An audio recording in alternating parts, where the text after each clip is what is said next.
So as somebody who does interviews, I always love sitting down with other interviewers, and it was amazing being able to chat with Megan Olivi at the unbelievable Blue Wire Studios at Wynn Las Vegas. She's been with the UFC for almost a decade, so there is a ton of stuff to talk about with her. And since you're a UFC fan, I'm sure you know about this deal between the UFC and Crypto.com. They're the UFC's official cryptocurrency, and now you see Crypto.com on all the fight kits. So not only has Crypto.com partnered with the UFC, they've also partnered with me and my channel, and they want to help you get on board the fastest growing cryptocurrency app. They've put together a special deal for anybody watching this on my YouTube channel. If you click the link in my description and use the code CVV, you'll get a $25 bonus on your metal card and 30 days of zero fees on credit and debit buys just for signing up. Crypto.com is the platform that I use, and even if you've just been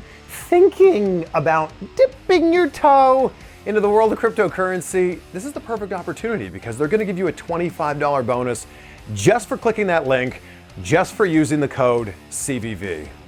What do you got to lose? Now let's get to this amazing interview with the one, the only, Megan Olivi. A rare day off, so thank you so much for joining us. Thank you so much for having me. I'm glad to come down here to the Wynn in this beautiful studio. So it is not a hard ask for me to be here. Look, I'm glad to be here too. Look at this place. Isn't Gorgeous. this incredible? Yeah. And I got a great coffee here. I mean, really. We bribed you. 5-star. We bribed you with the coffee. Come to the Wynn. It doesn't take much, just a coffee. And I'm like, I'll do whatever. That's fine. But thank you so much. I don't know if people realize the full scope of everything that you do. They see you on UFC for 20 seconds and they go, wow, that must be an easy job. Yeah, that is exactly the reaction from a lot of people. They think I'm reading a teleprompter of a script someone else wrote or that someone's in my ear. I write 100% of my own scripts. I memorize it all. There are no teleprompters in our world. So it's a lot. And we do a lot of pivoting. I mean, live TV, there's never any night that goes exactly according to plan. Sure. So sometimes you'll prepare for, 24 things and you only get to do 10 of them. And sometimes they'll say, hey, remember all that work you did? Throw it out the window. You got to change everything in 5 minutes. Yeah. So, it's about being ready for anything and being prepared and on your toes because sometimes there's fill situations. I mean, you could have to fill for 24 minutes if all these fights end early and you have to be a part of that. And then sometimes there's there's not enough time to get your stuff you worked really hard on in. So it's a broad scope, and there's a lot that goes into it that I think, unless you work in the world of TV, you might not be really familiar with. Yeah, and I think that people don't realize what goes into the full day. So what's a typical pay-per-view day look like? And I'm sure the word typical is not fair because Sure. they're all different. Sure. No, that's a good question. I mean, I'll just base it off of last weekend.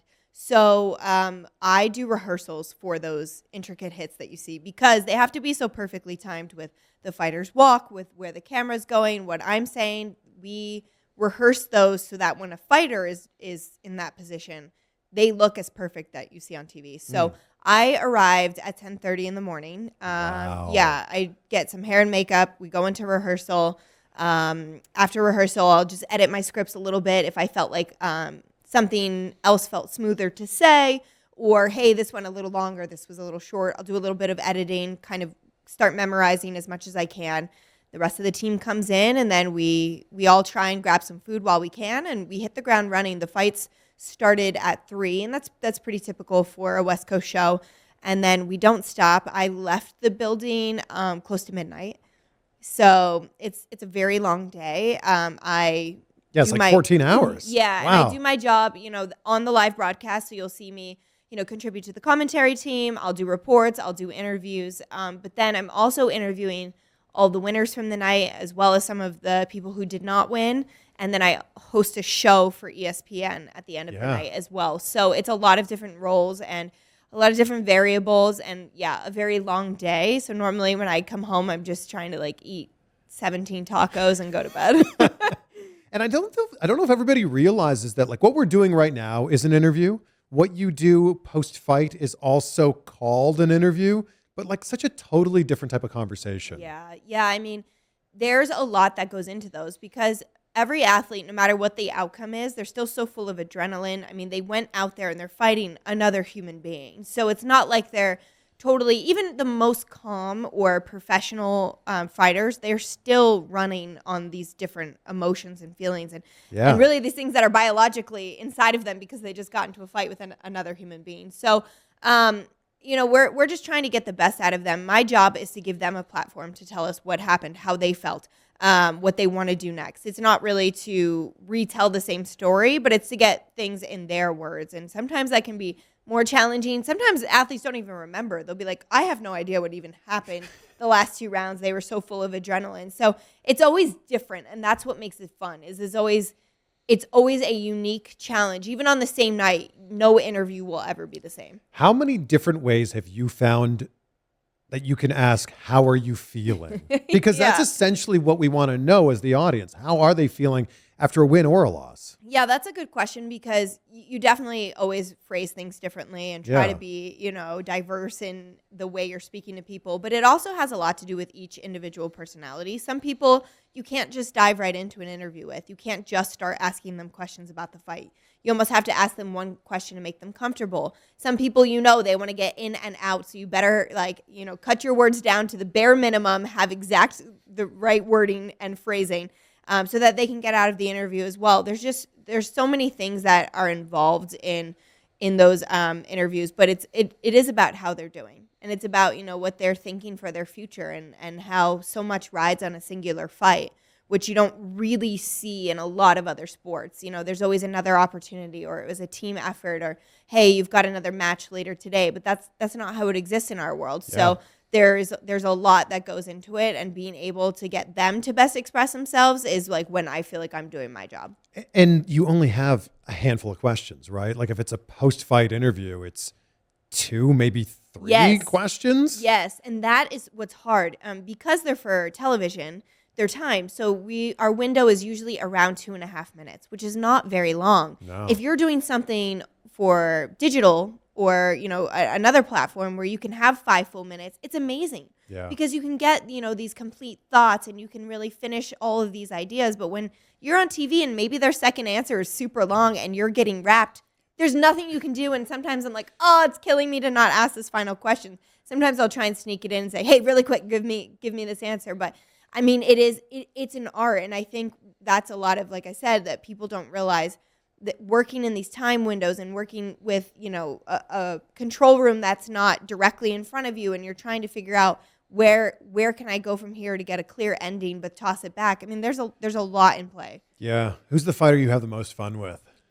Well, I mean, I think I have fun all the time. Like clearly, yes. My goal is to show our athletes as human beings and let them have fun, especially before the fight, because it's nerve-wracking enough. So if I can get them to laugh or show their true personality, then I've done my job. But I think there's obviously something special about big fights.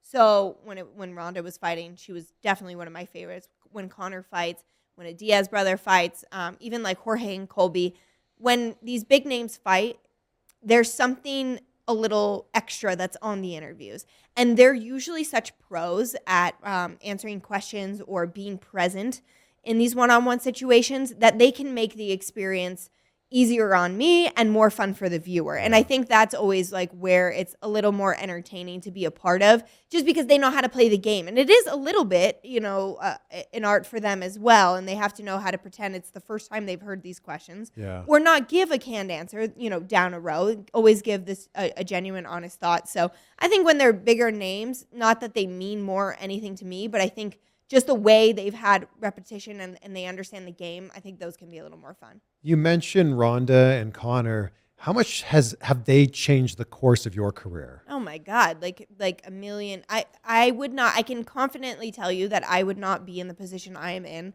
with my career if it weren't for Ronda and Conor and, the Fertittas and Dana and everybody being willing to allow me to work. But people like Ronda and Conor and even Brock Lesnar, because that got a huge pop when we worked together, was that they didn't judge me based on my age or my gender or, my background. They just judged me on how that conversation was for them. Yeah. And, the first time I ever worked with any of them, it went so well that they always wanted to work with me moving forward. And that's the highest honor. And to be able to be a part of, their career journeys and say, oh, I interviewed Ronda before she even signed with the UFC, and then I interviewed her, for her very last fight and after in her retired UFC life. It means a lot because those interviews get eyeballs. And to be the person asking the questions and giving these athletes the platform to show their best selves, that means the world to me. And without being able to do big interviews, I probably would not be in the position I'm in with the UFC or maybe even with the NFL. So do you feel like early on that they were like, it was obviously they were testing this out. So they put a lot of trust in you. Mm-hmm. And then you took the ball and you ran with it. Yeah, I like that. I like to get the ball. I like the pressure on me. I like surprising people and over-delivering on their expectations. For me, there's really something to be said for that. That's why I take a lot of pride in the broadcast that we do and the fact that we don't have teleprompters. And they, will load me with, hey, you're going to have 10 memorized hits throughout the night. And, we're going to add one more random one in and just kill it. And I know that I can. And there's a sense of pride. There's a lot of things I can't do. Right. And I'm not going to go hit a home run and I'm not going to get into the octagon and fight. And I'm, not going to do a lot of these certain things, but that I can do well. And knowing that the pressure falls on me and it's up to me and that people believe I can do it. But then, when I sort of can exceed those expectations, it means a lot. I've always loved your exchanges with Khabib. He's the best. Because, there's a bit of a language barrier. Yeah. So there was one where you were like, oh, yeah, I'm hungry, or yeah, that makes me hungry. Thank you. Yeah. That night was the craziest night ever. What people don't realize is that was, I think it was a real feel of 130 degrees. So, and it was wild. The humidity was 80%. I had to blow dry my hair twice during live broadcast because it was you thought I jumped in a swimming pool. And by the end of the night, everybody was just so dead. I was incoherent. I ended up being deathly ill the next day. I know he had no idea what was going on. And so now we're just what was that? I don't even, I couldn't even remember that conversation in real life if there wasn't video of it. Thank you. It's okay. Yeah, moving on. Yeah, exactly. If we take this way back, you went to school for political science. I did, yeah. What did you think you were going to pursue for a career? I don't know why I thought I was going to do this, but I thought I was going to manage political campaigns. Okay. Yeah. You still could one day, maybe. No, I definitely would never. Put the media spin on it. I would die. Yeah, it was weird. I went to college for it. I also had thought about going to law school after that. And I just really enjoyed learning about, the political landscape of our country and just not just how it was at modern times, but how it was formed in the history of it and everything. But yeah, then I quickly found out or realized in my brain that sports broadcasting was a real possibility. It wasn't like I didn't think I could do it. I literally never thought of it as an option. And I was a diehard Yankees fan, diehard Giants fan. I grew up watching sports. My household was very sports dominated. And I don't know why I never considered it. I genuinely don't, because I would see sidelines reporters or people calling games, and I just never put two and two together. So once I did realize that, when towards the end of my college career, I was like, oh yeah, that seems way more fun. And so I got my master's at Fordham to make sure I had a degree to back up what I wanted to do. But then it seems like a long shot. It's not there's a ton of sports reporting jobs out there. Yeah, no. And for the jobs that do exist, there's 1,000 people that want that one job. Exactly. And I think that was, for me, part of the reason I wanted to get a degree, to be able to say hey, this helps me stand out from the pack. But then the other thing that really helped was I just started from the very bottom of the barrel. And that was literally being people's interns, getting coffee, printing out scripts and working crazy hours. I was a senior in college and I worked a morning show. So I would take the 4:12 a.m. train from my college campus to New York City. I would work and then I would come home on a 2-something train and then go to classes all afternoon and evening. I love stories. Yeah, like this. yeah. So I was going to the train station sometimes straight from a party, as a senior. But yeah, it was just, how can I set myself apart? Mm-hmm. So it was about getting good grades, and for me, education's a huge thing. But it was also about having real world hands-on experience, and then just not thinking I was better than anything. No, of course I'll get you coffee. How do you take it? You know what I mean? That's part of for me, the journey was like learning every single step of the way. And I think that's why I have so much appreciation for people around us, whatever role they're in, because I've done a lot of them. And, you know, sometimes they are thankless jobs, but we need all of them, you know? So it was really about like, what can I do to stand apart? And a lot of it was education and work experience. I think we often hear the advice in broadcasting, or even give the advice in broadcasting of like, go get real world experience. Yeah. That is so much easier said than Oh done. my God. So 1,000%. how did you get your foot in the door? Yeah, well, I applied to, so when I was a political science major, I applied to all these different news networks, congressmen's offices, just tons of places, wherever I thought I could somewhat use what I was learning in the classroom in the field. And the only people that responded to me, because I started at the beginning of my sophomore year, or I should say the summer prior to my sophomore year. So I hadn't even started my sophomore year in college, or that education journey, and I was like already trying to get hands-on experience. And only a couple of places responded to me, and they're like, hey, we only take seniors. And that's another thing, is we're telling college kids to get experience, but then it's like, oh, you have to wait until your senior year, when that's not always doable either. Yeah. So the places that responded, I got somebody was like, hey, we don't take sophomores, but you seem like you're really gung-ho about this, so come on in. And then I just never really stopped. I also worked a part-time job because I needed money. So I was interning in school and having a job as well. And what was the part-time job? I worked in retail. Yeah. So I just worked at like a really bougie mall in New Jersey. It was sick. But yeah, so it was just about like nonstop movement. But it's not easy to get those opportunities. And I feel bad. I get a lot of DMs now like, hey, can I intern for you? And like, I would love you to, is the thing. But you know, now there's a lot of rules where you have to either get paid a certain amount or you have to be given official college credit. Mm-hmm. The UFC itself is an incredible intern program, but like Megan Olivi would love to have an intern and like help you, but I can't, you know? So I think there's just a lot of different avenues, but I would say like just keep applying, and even places you think like, oh, I don't want to work there. It's not about wanting to work there. It's about learning what you like and what you don't like and getting the experience in both. And I can speak from experience here, being behind the scenes and knowing what a VTR operator does, or an audio person does, or a floor director. It makes you appreciate that so much more when you've been in every single one of those roles. 1,000%. And I also think for talent, if your dream is to be on air, you will be the best version of yourself if you understand everything that's going on behind the scenes. Yeah. And you can self-produce. Yes. If you had to shoot this sounds weird. If you had to shoot the segment yourself, you would know how to shoot it. You would know what B-roll to get. You would know, hey, this stand-up is going to look better over here. If you know what SEMPTI time code is. Oh, God. Exactly. Taking us way back here. And everybody that ever asked me, like, hey, I want to be on camera, I want to be on camera, I want to be a sports reporter, my advice is always to learn every role you can behind the scenes, because that will make you the best talent that there is. Yeah, and you also might realize that, hey, maybe you're a better producer or editor or any other job. And maybe you like that more. Yeah. You know, because I think a lot of people think being on camera is like just glamorous and easy.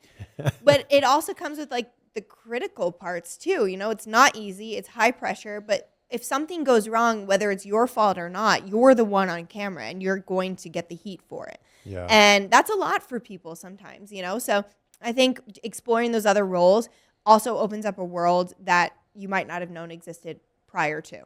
When did you start to learn to block out the criticism? Because, you know, it's inevitable with the position that you're in.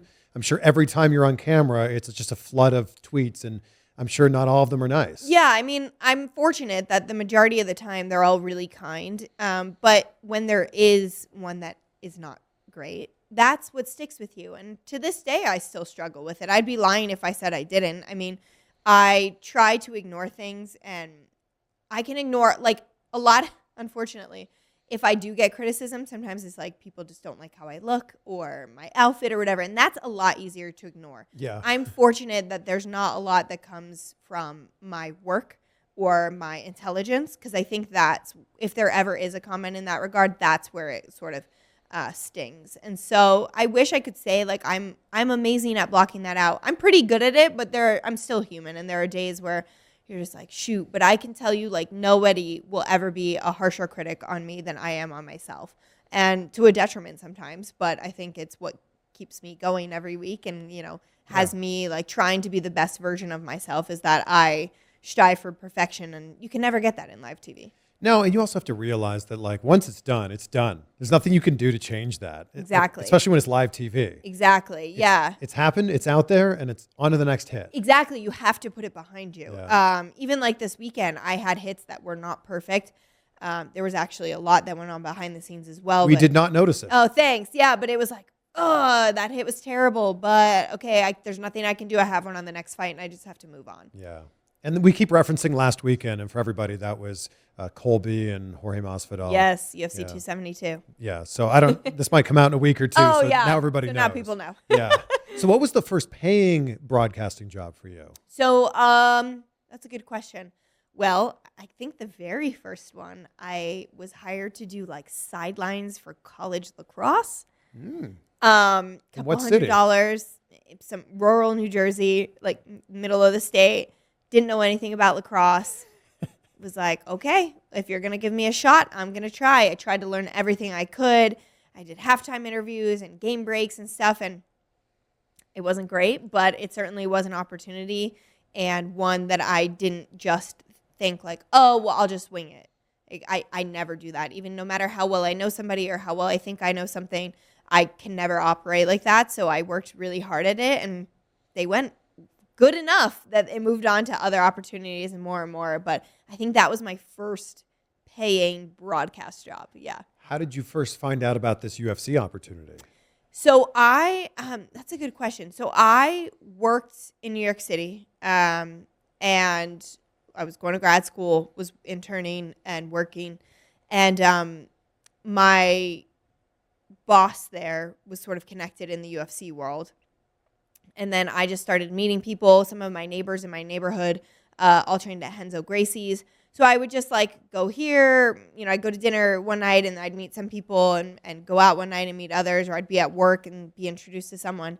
And it just so happened that a group of people I had met at like a video game party, I think, eventually were like, hey, we have room for talent. We're starting this new pre and post show for the UFC. It was actually UFC sponsored before they had a TV deal.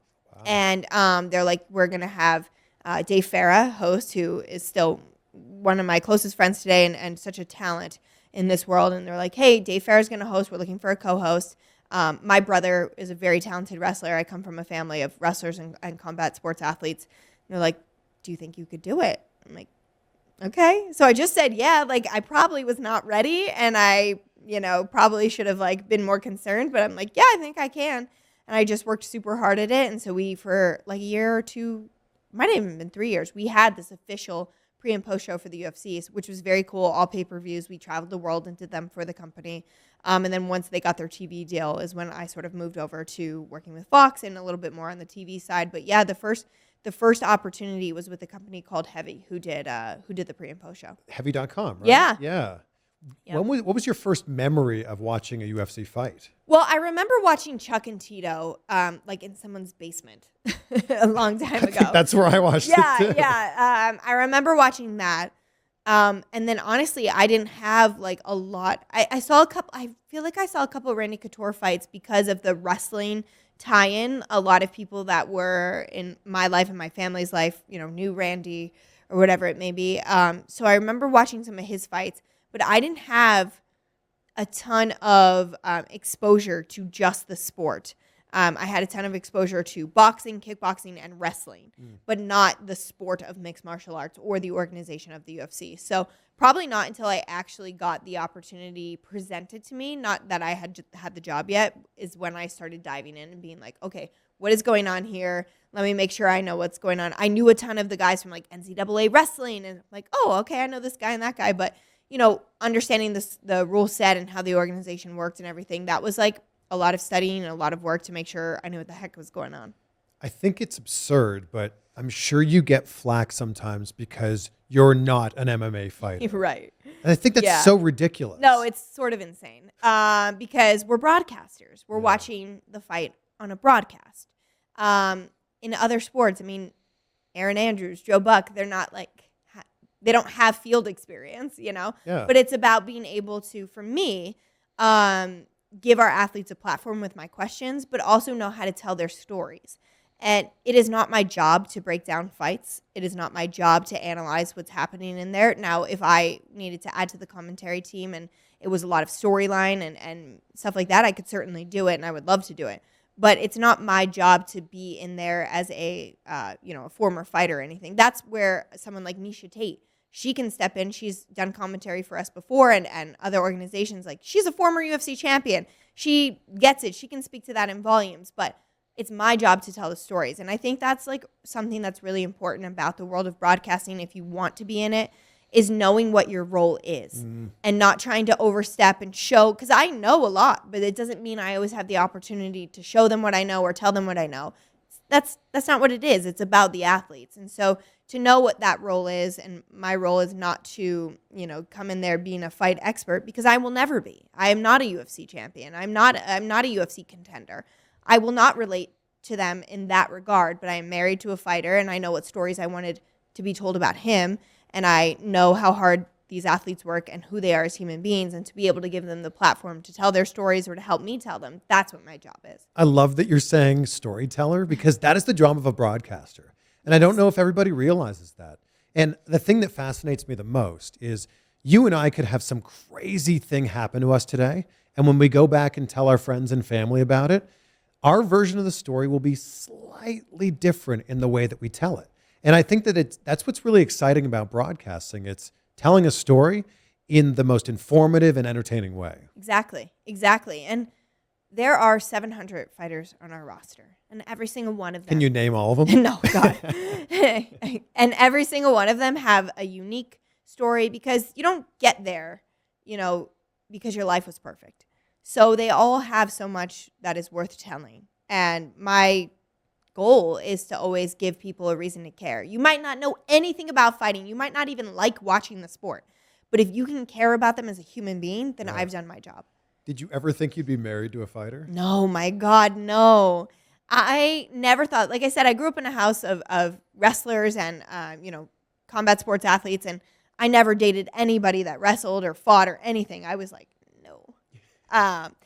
And then I met my husband. I was like, oh God, this is the best. What changed? What was the difference here? He's different. He's not your typical fighter. He is, he's just the best. Anybody that knows Joe or has gotten to work with Joe as an athlete, like, absolutely adores him. He's funny. He's smart. He's just like a sweetheart. And you would never know what he does or did. He just recently retired, but you would never know what he did for a living, ever. Like, you would never guess in a million years that he was a fighter if you just met him on the street.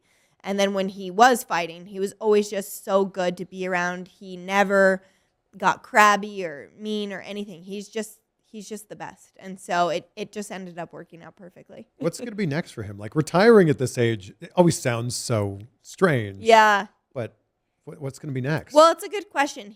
So Joe is not your typical fighter.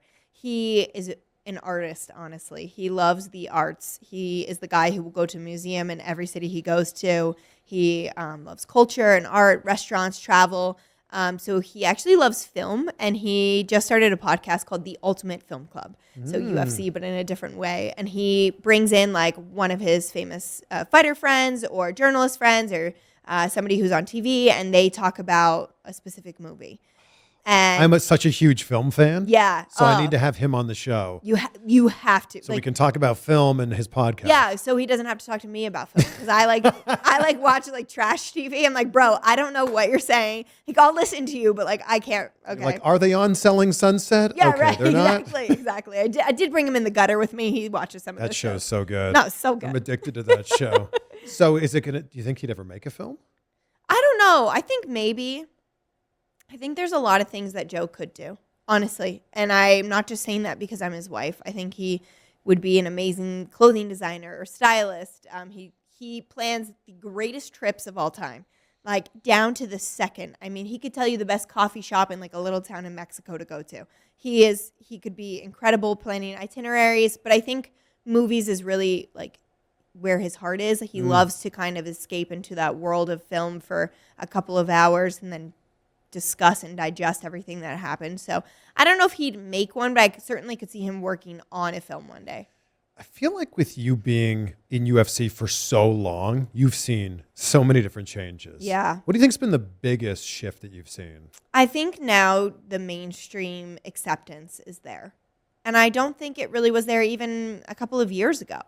And I don't know if that has to do with COVID, when we were the only sport that kept going, and now we sort of got a new audience. UFC thrived through the pandemic. Yeah. And I think we proved like, hey, this is a real thing. Look at our production value. Look at the level of our athletes. Look at the stories we have to tell. I think all of that really helps. You know, I can't speak for the company, but in my observation, I think that's when things really started to change just a couple of years ago. I really think Ronda had a lot to do with that as well, having women in there, sort of getting the mainstream, like being on Ellen and these late night talk shows, and people who might not know those three letters are now understanding what it is. And then Conor, and you know, there's people playing Conor McGregor on SNL. Like that's a huge deal, you know. That's opening new doors. And I think sort of since Ronda, it's gotten bigger and bigger. But I would say even during the pandemic, I think it exploded, and people started to take us more seriously and treat us with the respect we've always deserved, and our athletes have always, always, always deserved from day one. And now they're starting to get it. And I also think that Joe Rogan's helping that a lot now too. Like he always lent a ton of credibility to it. But now with Joe Rogan being the huge name that he is now, I think that people that are podcast fans like to tune into UFC and be like, that's my guy. Exactly. That's my guy. Exactly. Oh, Rogan's the best. Yeah. What's he like in real life? He's great. I mean, the thing that I can say about Joe is he believes in all of us. Like, we're genuinely, the four of us, like a great little family. It's Daniel Cormier, John Anik, Joe Rogan, and myself. We're the four broadcasters on pay-per-views. We travel the world together. We experience all these different things, you know, in our personal lives and our professional lives all together. And the thing that Joe doesn't probably even realize that he does for me is that he like believes in me, and he believes in women in the sport. And he always has like, he just treats me like everyone else. He doesn't treat me like, oh, well, she's just the reporter, or he doesn't treat me like this fragile thing. Like we're equal all the way through. And he's got daughters. And so I think he understands like Megan shouldn't be taken any less seriously or be treated any differently than, you know, I'd want my daughters. And he's just such an advocate for all of us. And he being there obviously raises our profile as well because he's Joe Rogan. But I think like he does so much for me that he might not even realize just by his actions. And, you know, he'll pull me aside and just be like, you're the fucking best, you know? And like, that means something when anyone tells you, but when someone of his caliber, you know, in the media world tells you that, it's like, all right, all right, I'm kind of good. Early on when he would like call moves before they would happen, it was just brilliant to see. Yeah. Now the entire commentary team does that. Mm-hmm. Like when Bisping's doing that, or DC's doing that. Yeah. That just shows how smart those guys are. Yeah, 100%. I mean, and they're world champions for a reason. So it's great to have these former world champions who can relate on athletic level, a personal level. They can say, hey, I remember from my title fight, I've had these struggles, you know? And I think that's what makes our broadcast team so great. John Anik is our fearless leader. He is so intelligent, so well-versed, so well-studied. He raises all of our broadcasting bar, and then Joe and whoever, you know, the fighter commentator is, they have so much that they can share about the sport and about, you know, their personal journeys that it really it rounds us out. It makes it like a great circle of broadcasting. What's it like working for Dana White? I mean, I feel like he's this enigma. Yeah. I mean, it's definitely interesting. But I mean, he finds a way. I mean, like, look what happened with COVID. People were making fun of Fight Island, the concept of Fight Island. And then we really did Fight Island, and everyone would be like, what's Fight Island like? Like, it was kind of amazing. Who else can do that? You know, I understand that the NBA had their bubble, but that was well after what we were doing. And he made it work. Okay, there's not an option here. We're going to go over here. And even when we came back, the way they did testing and the way they did our bubbles here, I mean, he finds a way. And that's why the UFC is where it is. I mean, he has not been afraid to take chances and take risks or do things that other people might call absurd and impossible. He's like, no, I'm going to show you. And it's cool. It's great to have that as a leader, because then that's how I feel too. Like, okay, well, watch me. You know what I mean? Like, oh, you think we can't do it? Watch us. You know? What do you think is the biggest thing you've learned from Dana, whether it's advice he's actually told you or just something that you've watched him do? I think it's by watching him. Like I said, I think it's the the fear doesn't hold him back. Like, I'm sure there's times where he's worried if things are going to work out, but he bets on himself and he bets on his people. And I think that's really, for a lot of us, a great example. And it shows us, hey, we're just as good, or we can do this. And I think something he kind of drives home in a lot of our company meetings is like, I have the best people in the world working for me. And I truly believe that. I mean, we don't have that many employees. It's a very young company. I think that Which is crazy. 25 years as a young company. Exactly. Yeah. But I mean, like the actual employees are all very young as well, in their mid 30s and under, most of our employees. And so I think even as a broadcaster, it gives me the confidence. Like, I know I can do the NFL sidelines because that doesn't require nearly as many, memorized hits or anything that I'm doing for the UFC. I think if you put John Anik in an NFL booth to call a game, he could do it in a second. I think if you put Daniel Cormier in an NFL booth, he could call a game in a second. So I think we have the confidence knowing how talented we are because of the opportunities we have, but because of the confidence he has in us too. How did you get this opportunity with the NFL? Yeah. Honestly, Fox has just been amazing. We used to have a partnership. The TV deal was originally with Fox, UFC and Fox. And I would say like maybe 4 years into the deal, might have been 4 or 5 years into it. I was the reporter for them and on big fights. And I got a call saying like, hey, we're going to give you an opportunity if you want it to do 2 NFL games, sort of a tryout. We'll see how you do. And we'll go from there. And I, of course, had to get the UFC's permission, and Dana could not have been more supportive or more proud that I had that opportunity. And I think they called me like 10 days before the first game. The first game was a New York Giants game, and grew up diehard Giants fan. So I did the game, and it went pretty well. I did post-game interview with Eli Manning, and I used to wear an Eli Manning jersey all around college. So like, that for me was huge.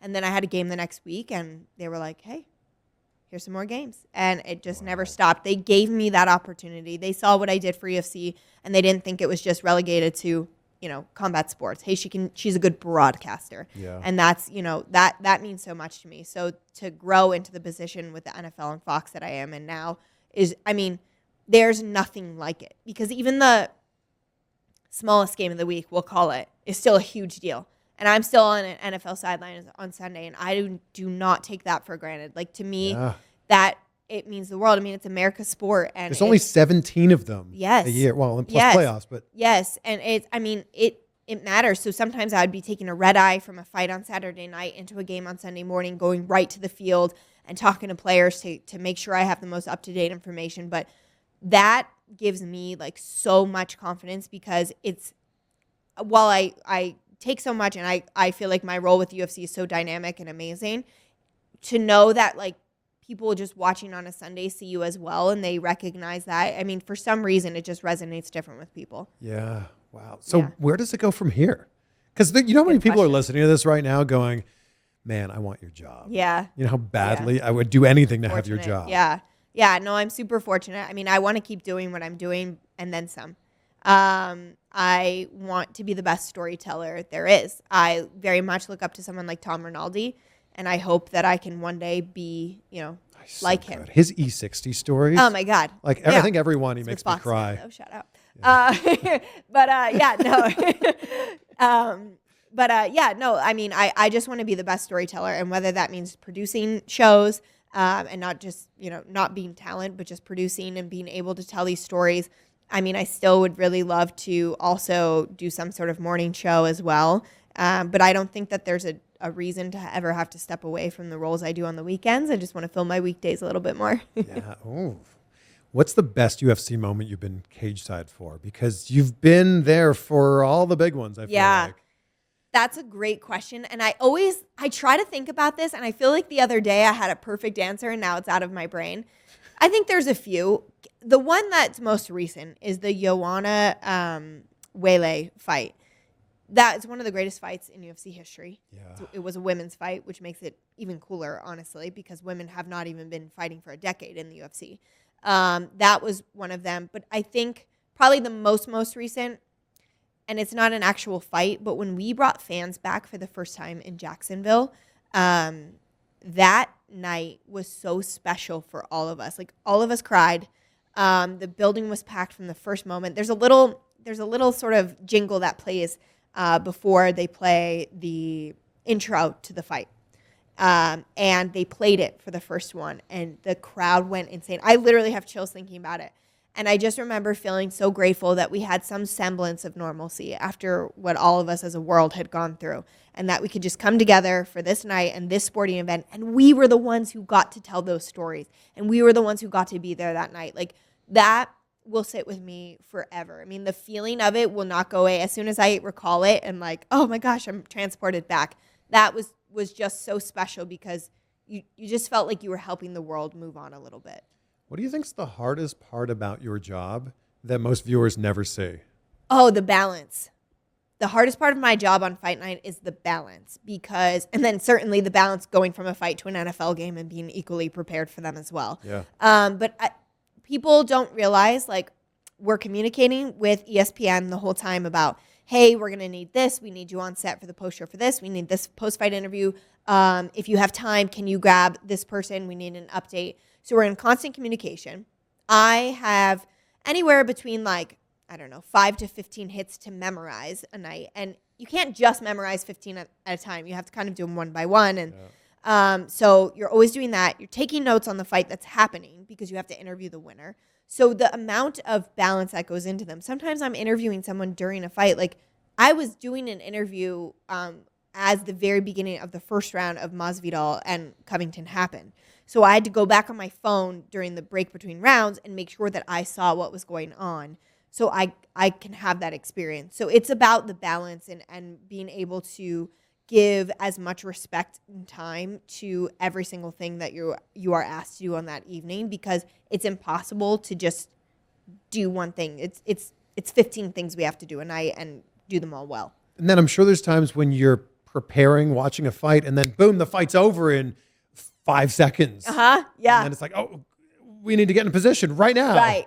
And that happens a lot. Or, again, with live TV, like, so many things change. We just this past weekend, again, UFC 272, I had to do a hit, and we had it all. We rehearsed it. I had my spot marked. We knew where we were going, and they're like, oh, we can't go over there. You have to go to the other VOM. So we're like running, and then there's all these people there. We have to get security. I have just a few seconds. I tossed to the feature that I did, and then we're quick letting all these celebrities, come by. And then, okay, she's about to be live again. We stop traffic. There's Joe Rogan stuck behind a security guard waiting for me to finish my hit, but he's got to get back to his seat at the octagon. So it's just, there's just so much that goes into it. And sometimes they'll be like, oh, you're not taking it from John, you're taking it from commercial, or toss to the desk. Like, and that's mid-sentence, So you just have to go with it. You just can't be flustered because it doesn't matter. And there's something about the energy in the building. Like, I've been so fortunate to go to several fights, but so many of my friends are huge UFC fans and they've never been in the building. Oh, what do you think it is?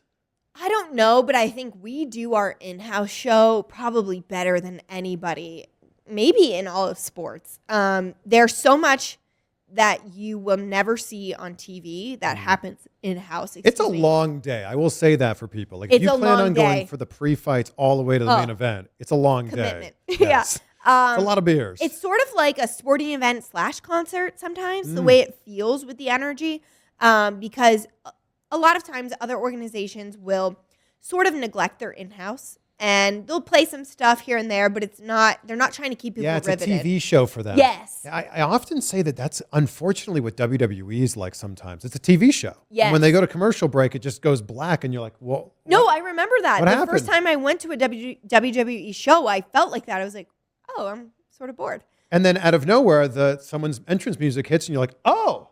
And I guess we're back. Okay. Yeah, we don't have that. Yeah. We don't have that at UFC. We're constantly keeping people entertained. There's something to watch. There's music to listen to.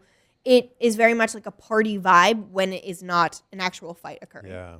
What are 3 things you would say to an aspiring broadcaster who wants to have your job one day? What do they need to do? Okay, great question.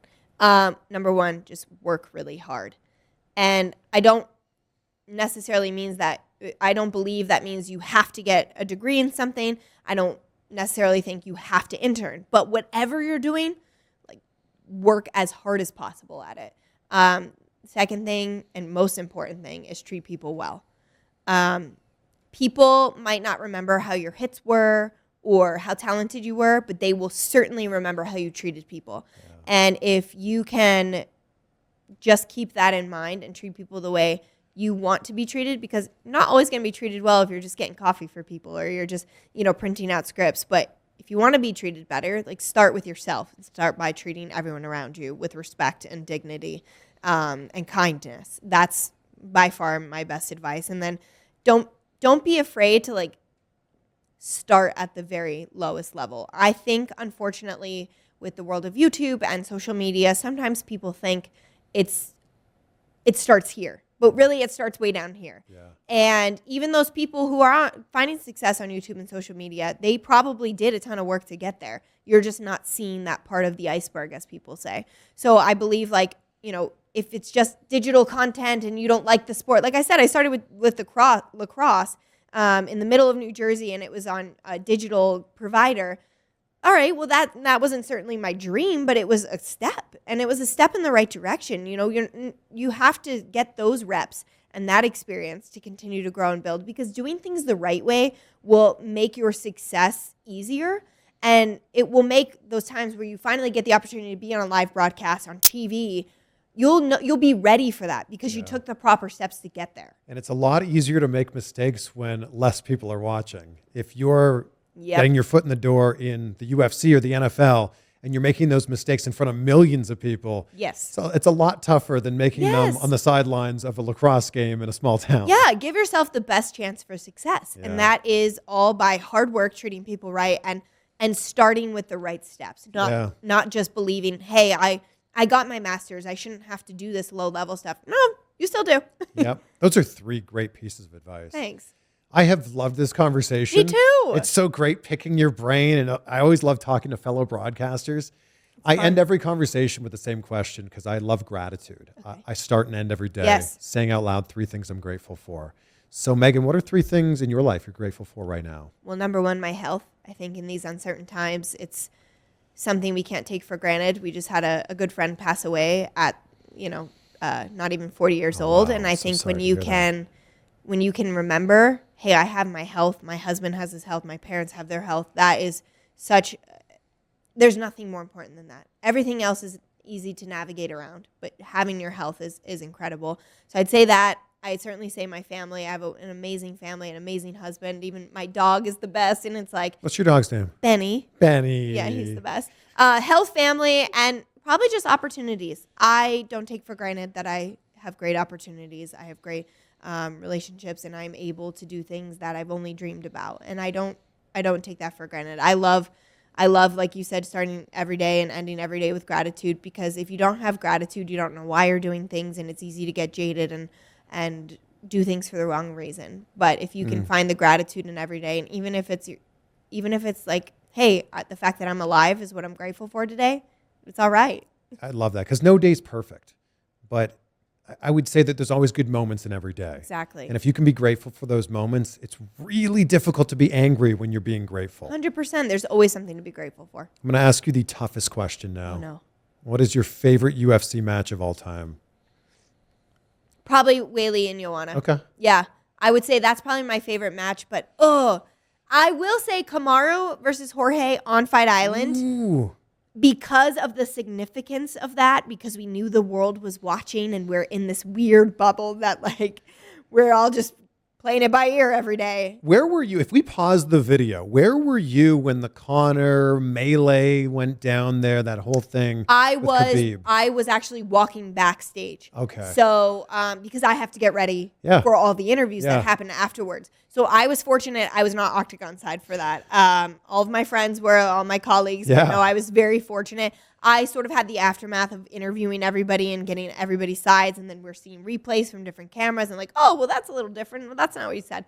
But yeah, no, I was... not actually what happened there, sir. I was very safe, thank God. Good. Megan, thank you so much. This has been amazing. You. You're great. You're great. We should have a podcast. So wait, you do. We should have your husband in here next. Please do. You think you know someone that could make that happen? I think so. Okay. Me.